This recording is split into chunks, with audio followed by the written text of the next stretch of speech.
What's up? What's happening, folks? Welcome back to the channel, Sports Life and Politics TV. And today we'll be going over another clip for this Salvador Ramos case. There's more and more information that's leaking out day by day. And you can just tell the lies are starting to pile up. The panic is starting to set in with the police department in Texas, sheriff's department, the FBI. Now the FBI is doing a mass investigation. There's a lot of unanswered questions. They got all the focus, like they're gonna focus on who did what wrong within the police department, but there's still a lot of questions not being answered as far as, was somebody helping this kid? What about his social media?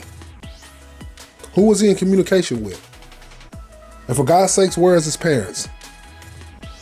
This is the actual timeline. This came out a few days ago. I've been wanting to go over this, but hopefully everybody had a good Memorial weekend too. I didn't get to go over this when I seen it the other day, but now if it's a touch on it. Let's roll the clip. The Texas Department of Public Safety walked through a detailed timeline of how the shooting happened based on video evidence, witness interviews, and 911 calls. 11:27 a.m., video shows a teacher propping open a side door at Robb Elementary School. Once again, hey, this is an opinion.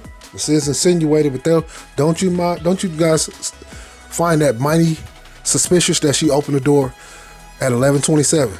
Let's keep the timeline going. 11:28 a.m., the gunman crashed his truck into a nearby ditch. So 1 minute after she opened the door, he crashed the truck. Watch how many coincidences are in a row. You know what they say, after so many coincidences, it's not a goddamn coincidence. Keep the video going. Crawled out the passenger side and started running with a backpack. The gunman fired shots at two men at a funeral home across the street from the school. 11:30 a.m., the teacher who propped open the door called 911 on the phone to report the crash and gunshots. So when she propped open the door, she heard the gunshots now. This is 3 minutes later. She heard the gunshots. 11:30 a.m. She didn't think, hey, it's a killer out there. I might want to go close that door. Or not a killer, but somebody shooting. I might want to go close that door. I mean, you can tell me in the comments if I'm wrong. Some of this shit is just common sense, y'all. You propped open the door a minute before the truck crashed. Then 3 minutes later, you call the police. While you was calling the police, you should have been closing the door and locking it.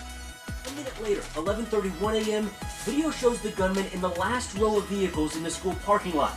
He began shooting at the school and hid behind a car. At the same time, police arrived at the funeral home, and the school resource officer, who was not on the campus initially, arrived at the school and just so happened the school resource officer wasn't on campus. Where in the fuck was he at? Legitimate questions. Where in the fuck was he at? Rode past the gunman hidden in the parking lot. Several rounds of shots were fired next at 11:32 and 27 seconds and 11:32 and 36 seconds. At 11:33, video shows the gunman entering the school through the side door that had been propped open. GPS says the gunman fired into room 111 and 112. More than 100 rounds were fired based on audio. And I'm gonna tell you this, you guys, and I keep saying this in these videos, these police officers, I don't care what department, the DEA, the SWAT, FBI, I don't care what it is, you gotta have a fitness standard. This is the time when you have to run. Look at this fat fucking pig. This man is completely out of shape. You can't be an officer and be completely out of shape, y'all. You need somebody who can move. You talking about an active shooter. You in a shootout for life or death, for the life or death of children, and you fucking full of fucking carne asada. No disrespect, I love carne asada, but goddamn it, this ain't the time. This man is overweight. Look at him. At 11:35, 5 minutes after the 911 call, 3 police officers went. When you out of shape, you can't think quick. You can't think fast. You lethargic. You can't move the same. You break into a sweat more easily. You're more easily stressed out. We know what weight does to people. This man right here was out of shape, man. The same door propped open. 2 of those 3 officers were grazed by bullets. 3 other Uvalde police officers and a deputy county sheriff also went into the school. There was more gunfire at 11:37, 11:38, 11:40, and 11:44. At 11:51, a police sergeant and Border Patrol agents start to arrive. 12 minutes later, 19 law enforcement officers were inside the hallway. Both classroom doors were locked. At the same time, 12:03, a student inside classroom 112. You know what's crazy about this? Why were they so scared to go in there? If you hear over 100 shots go off, y'all, inside of a school with kids, don't you think this is the time to be a hero? On a day-to-day basis, a hero ain't nothing but a sandwich. But every once in a while, people can rise up. This is a time that you're supposed to rise up. I guarantee if you'd have gave them parents the gun, they would have went in there faster than these guys with bulletproof vests and helmets and AR-15s.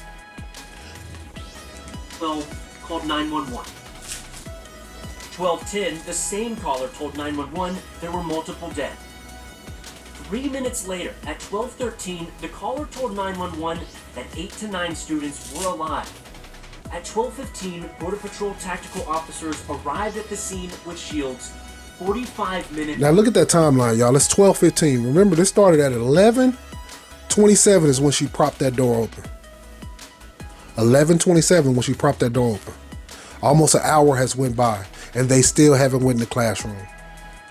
After the initial 911 call. Well, wait a minute. Look at these officers. Every single one of them got on a bulletproof vest. Multiple guns and weapons.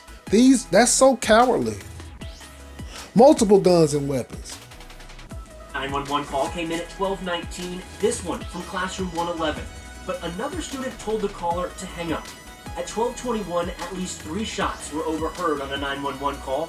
We're now at almost an hour past that first call for help. At 12:36, the student who called 911 from classroom 112 called back to say the gunman had shot the door. At 12:43, with at least 19 law enforcement officers inside the hallway, the student begged the 911 operator, "Please send police now." At 12:46, the student told 911 she could hear police next door. That student eventually made it out of the school alive. You guys, that timeline was disgusting. It really was. That was terrible. There's so much blame to go around, and they're still not answering all the questions. And I told people before, like in the last video, before they give you the full answer, before you get everything you're looking for, your favorite celebrity will die, it'll be some catastrophe with war, Russia, United States, it'll be a major natural disaster, something else will happen to try to pivot off this. These guys are expert at pivoting off these stories. Experts at pivoting off these stories. Check this out. For more on this. Brad, this new video suggests that authorities were trying, you hear the 911 operator trying to get this information to officers about what was happening in the classroom. So why do you think there's this disconnect with DPS saying that officers may not have known that there were still children alive in that classroom? So it would have been ideal, obviously, to know about the 911 calls. However, in my view, it becomes secondary. This classroom needed to be entered, and it needed to be entered almost immediately. Whether shots are going off or there's no shooting, you're trained to respond to the gunman. And they just didn't do that. And this FBI review, I suspect, will go through each officer that was inside the school, which a number was used. And they were saying, I guess the police chief of that city was saying that, they couldn't go in. We didn't want them to go in. We thought it was under control and thought he was in the classroom by himself. How? That's why I say these people will keep lying to the end. So many questions aren't being answered. Why would you wait over an hour and 20 minutes to go in there after 100 shots have been fired? Why? Some of this stuff, you guys, you got to understand. It's orchestrated. Not a hoax, not a fluke, not just some happenstance, but orchestrated. It makes, because how they handle this and handle another case be completely different. And I have another question for the police departments of Texas and the Texas sheriffs and the Texas Rangers.